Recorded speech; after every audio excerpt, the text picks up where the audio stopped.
So, many people call me Dan, because Dan can always do it. But Lil Dan. yeah, little Dan, big Dan. We have many Dans in our organization, but but um, but there's only one me though. Very true. And man, kind of accelerated your career, your growth. Watch you grow from just raw talent, and then helping you mold yourself into this professional, in which you wanted to become. And obviously, the we're still on that journey. You're still on that journey. I think a lot of people, um, specifically around my age and growing into who they're going to be, don't really have that type of role model. Hmm. Absolutely. So we say at the beginning of this sense of purpose, right? So recruiting and hiring a lot of guys and girls your age, young men and women, um, coming into their career, coming right out of college, or at that young early 20 age where they lack a sense of purpose. I see that's a common theme amongst our team, amongst um, people your age, even within my own family, cousins and things like that, right? Um, that's something that I can't figure out for you or for them. What Have I you ever like had to go through that? Yeah, I've gone through it myself. So what I do is, um, I help cultivate it. I give you guys different options for path. We sit down, understanding your strengths and weaknesses, understanding your ability to learn, understanding what you like, what makes you click as a person. That's how we start to kind of try to figure out what that purpose looks like. And purpose, and let's just talk about purpose here. Purpose can be different at different phases and points in your life. My purpose was different when I was in my early 20s, mid 20s, and now in my 30s, right? It changes. It's like goals almost in some sense, right? Um, you know, I feel like today I have a great purpose in what I do. I do understand that probably when I hit my 40s, it could and may change, right? Into what? My purpose at that point, my goals and things at that point in that life was, how do I find stability for myself? It can mean financially, career, all that good stuff, right? So how do I find that?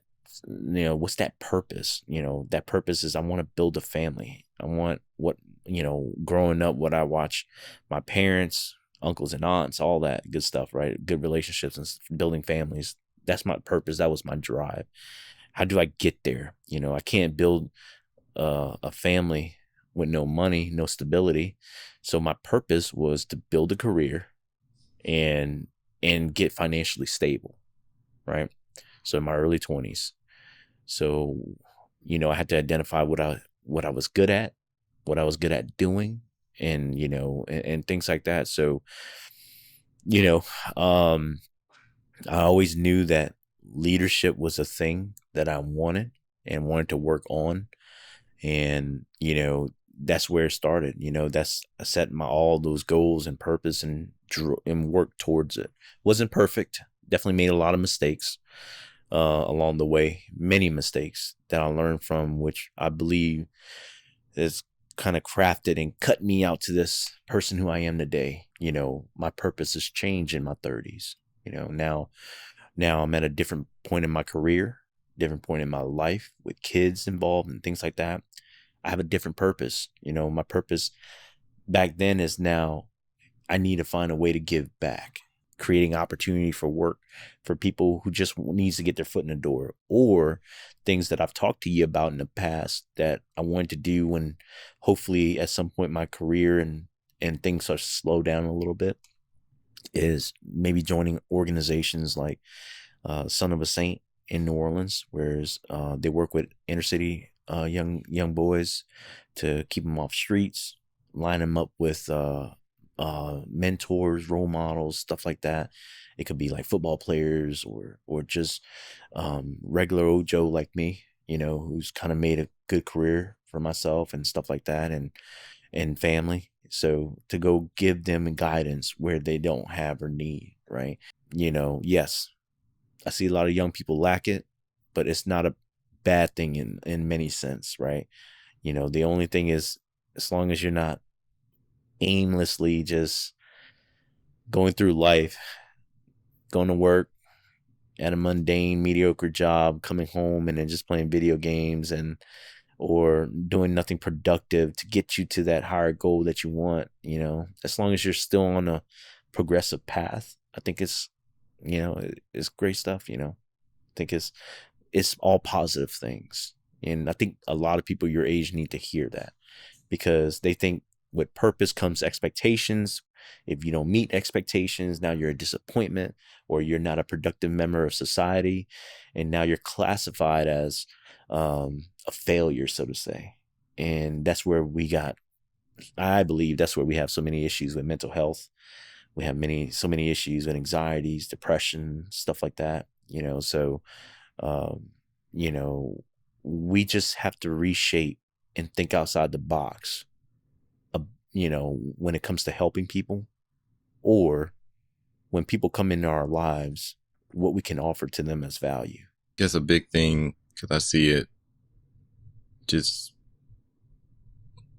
straight up every day from, men, women, people who are just trying to figure out who they're going to be for the rest of their life. Mm-hmm. I see them, in a sense, floating, like you said. And I ultimately think that you have to create it for yourself. Yeah, absolutely. Like, you can. It's not something you get when you're born. Somebody can't teach it to you. Yeah. We can only provide guidance, right? In a sense, I know that ultimately everything is kind of pointless, which makes everything amazing at the same time, because it's absurd that we try to do anything. We try to be leaders, be careerists, be deadbeat dads. I don't think anybody tries to be that. Or we try to become actresses. But why would it be absurd, though? So, to me, life is absurd because there's no meaning to it, which means that you can create any life you want. Literally. When people tell you that you can be anybody you want to be, I think the most successful people really mean that. And I love advice like that. I love the concept of creating this world for yourself, because to fit you, kind of deal, like your family fit you and your cat, you and your dog, whoever you want to be in your life. The idea that you can create this life is just beautiful. Yeah, no, I agree. I agree with that. And I think people that lack purpose just don't know that that's the secret. That none of it. That's true. I can see that. Yeah, you're right. Yeah, because you're right. Because when, like I told you, a lot of people who do lack purpose, for example, fall into this deep hole of depression, anxiety, and all that, and they become, I would say, prisoners in their own mental prison that they created for themselves. Yeah. And I'm just speaking through experience, because, I have a family member, my younger brother, who, is going through the same thing. And, I don't speak on it too much, but, I think it's good for a lot of people to hear, right? Because this is real. This is, you're not the only person. There's others out there who struggle and is struggling with the same struggle, right? And he's only a year younger than me. So he's almost about to be in his mid-30s. I think a lot of it too is like being so young. Like, we're young. You're 35, I'm 24. It's like, but it's kind of crazy, right? I know it's with 35, man, but man, I feel like I almost lived 2 lifetimes. Like, it just feels like an old soul. Yeah, because you told me, like, you have friends that were older and you, like, learned from their mistakes. Yeah, I guess that's true too. In a way, you became wise. Yeah. You have, like, wisdom that you only can really get if you go through it. Yeah. And even if you didn't go through it, you got it from your friends. So. Yeah, because it's when I grew up, I was really kind of surrounding myself with friends or family members that are older than me by 10 years, 5 years and plus, right? And it's kind of weird because it wasn't like I made it out to be that way. It just happened. and I guess I was always in a position to sit and listen. So I'm always listening to stories, whether it's funny, good or bad, and I learn from them all I learned through other people's experience, my uncles, aunts, friends, and all that, right? That are gone through it all. And then for me, I just kind of soak it all up. And I try to do, when I was younger, I tried to basically do what everyone tells you, like, hey, don't try not to make the same mistakes I made. And here are some of the mistakes I made. And hopefully to accelerate yourself, in life and things like that. So that's what I tried. What are like some common mistakes that people told you they made growing up? Oh, so when I received most of this information, right? I was young in high school, in middle school. We're talking about like the 90s, right? Like 21-year-olds telling like in a the 15-year-old you? Yeah, and it's like 90s and the 2000s. So just to give context to what the world was like at the time. So obviously at the time, there was a lot of drug epidemic back then. So it was always, hey, stay away from it. Don't do it. Don't get involved in it. Don't deal it. All that good stuff. Because I think everybody loved fast cash. People still love fast cash. True. It's like worse, probably. That's true. And that's true. And it's a hard Somebody's lesson. watching this video right now, like, whatever, man. I can start a TikTok and make like 20 grand. Shit, more power to you. I don't think that's sustainable, right, as a mindset, because everybody can't be. They make their easy, quick 20, 30, 50K off one video, but it's hard to sustain because it's hard for them to create the content. But guess what? That's now money that they have, and that created an opportunity or lane for them to now go find that more elsewhere. It doesn't have to be in TikTok. It could be in real estate. It could be anywhere where they want to try and go and flip that money, right? So I say more power to them. If they can do it, do it. People who want to just stick to one way, one lifestyle, doing whatever they want to do, right? It doesn't matter whether you're a full-time gamer to working full-time in IT to retail, whatever industry you want to work in. Cool. My advice to anybody like that, or my way of thinking, is you got to find multiple ways of passive incomes, because working at a 9-to-5 or doing the full-time gamer thing is not sustainable. At some point, your time runs up and runs out. That, and they're not increasing like the wages across the board, so you have to create extra income. Yes, you want to make a life for yourself. Yes, so you can be a full-time gamer, whatever value you're getting out of that monetarily, money-wise, turn it, man, and get a real estate property, a rental property. Yeah, find more ways to pull in income. There's all kind of businesses. Isn't that crazy? That it's getting to the point where you have to have a secondary income, a third income, fourth income. I mean, the old traditional route is, back in the day, is you can work at a factory and raise 4 kids, or you can work at in a IT company too, or whatever kind of corporate company, build up your 401k and retire off your 401k and Social Security. Yeah, right. But I think we're heading to the point to where I don't know if Social Security is going to be there when you and I retire. I have to find multiple ways of creating that, whether it's you creating, saving in an IRA plus a 401k plus a real estate portfolio where you can pull in a minimum of 100 grand in rent, right, between 10 properties, right? Index funds and things like that, because whatever don't work out, Social Security, whatever down the road that doesn't work out, or for you, at least you have other streams there, and that you're not a burden to your family to have to turn around and take care of you, like your kids or anybody like that, right? It's my responsibility to take care of me. That's how I always looked at it when I get older, right? To make sure that I'm not a burden to my kids and that they can fulfilled their life needs and their future families. And it's important to think about too, like the cost of like goods and services now. Oh yeah. And what it will be when we're like 80 or 90. I just be like, Lord Jesus, take me now.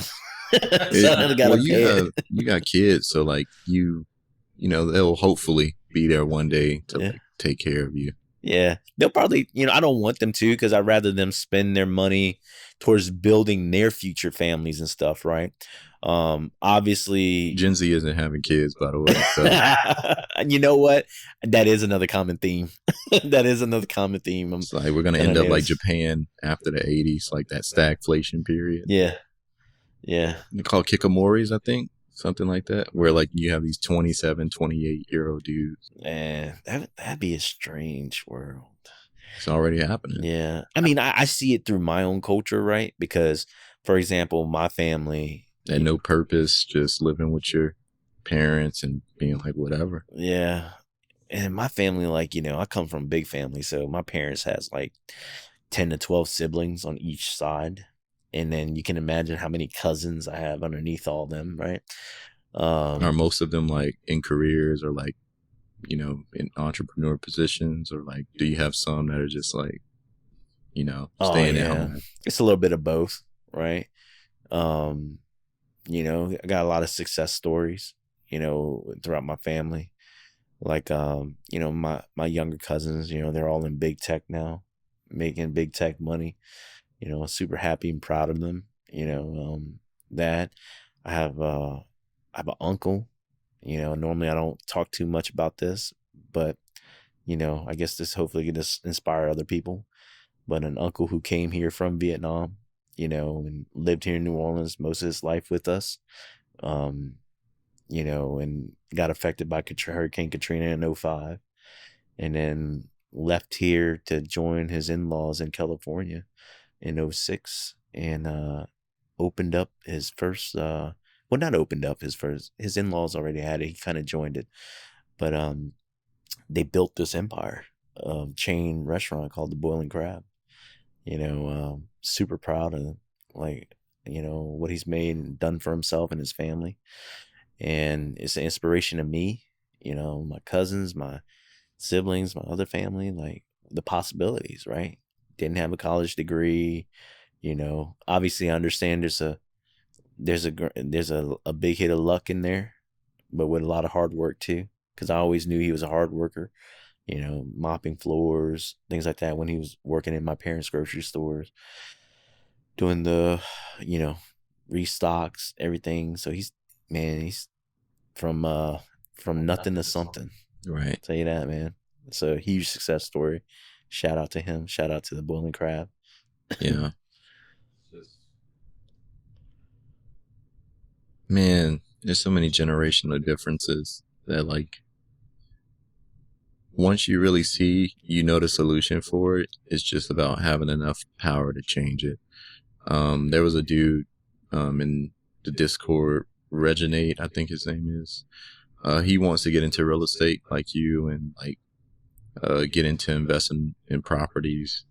And we were talking about why he wants to do that. And he was like, a big part of it is the fact that he has a rare blood disease where basically like he knows he's going to die one day, and like he wants to be able to kind of fix it for himself on some like Tony Stark shit, or like he wants to fix the rare disease, or have enough money to fund research for children in his position. Yeah. And I think we need people with that type of mindset, or people that have the mindset of getting into these high power positions so they can influence change in other people's lives. Because really the only role models we have are like Twitch streamers, people who are rapping about doing the same shit that they rapped about 30 years ago. Yeah. Killing, drugs, violence, all of these things that like people love to see, but like at the end of the day, is it really doing anything for the culture? Yeah. And when I say the culture, I mean Asians, blacks, Hispanics, white people. Is it doing anything for the youth? Yeah. And that's where we go back to talking about purpose, right? Because like I was telling you earlier, me and my purpose now in my 30s, you know, with everything, you know, I'm gonna say it's given to me, the blessings and things like that. So I want to make sure I turn around and give back. And I don't believe that you have to be in that high position of power to do so. You can be in a position like mine's, a manager's, a director type position, to where you go and create opportunities, you know, work. I think how you run your rental properties and your ambitions for like growth for your legacy, how we talk about, like you've kind of, you believe in the concept of like dividends down the line, even if it's through a person. And I think the opportunity you gave me to kind of grow into who I am let me see other shit. Because at a certain point you realize that you're not really doing it for the money or the prestige or your daughters. You're doing it for the opportunity to have experiences. I want one day to where my daughters grows up, be teenagers, they walk in the street, you know, one of you guys come across them and they be like, oh yeah, that's, you know, that's Dan's kid, you know, and just based off that, y'all know what type of person hopefully she is, right? Or, you know, because hopefully I taught her and she's living a life of, you know, being respectful, you know, trying to make a difference, being, you know, your Hokage shit. Yeah, pretty much. It's pretty much that. That's the type of legacy I'm talking about, right? Yeah.